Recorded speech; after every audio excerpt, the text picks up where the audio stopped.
morning, guys. Good morning.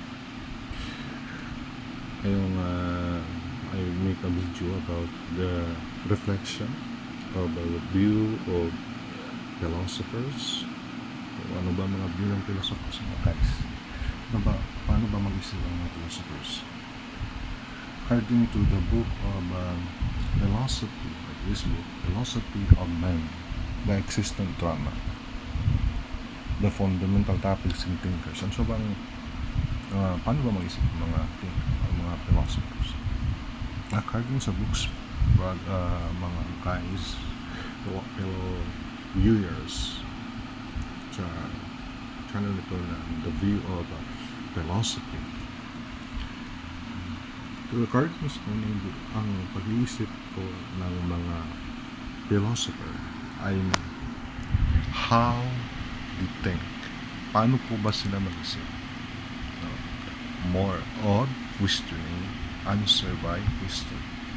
Ang mga sa English po ay what he think. Ano po sila mag-isip ang mga kaibigan? Sila po ay nagbabase lamang sa mga guys sa kanilang sa data analysis, gathering data and evidence.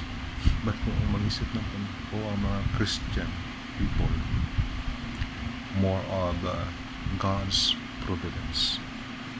When means God providence, ang pag-isip nila sa pamaraan ng Panginoon ay naibidensya ang Diyos, God evidence. So ang paniniwala nila na kung ang Diyos ang naggagay sa kanila ay about faith, paniniwala, and that is the called the law of attraction. Subconscious your mind, kung anong iyong inisip, yun ang nangyayari. That is a providence of God providence. But different sa mga philosophers. Philosophers is called thinkers with more rational reasoning, questioning the validity sa facts and katulad. According to Marcus Aurelius, the Stoic philosopher, sabi niya, everything we hear is only our opinion, is not a fact.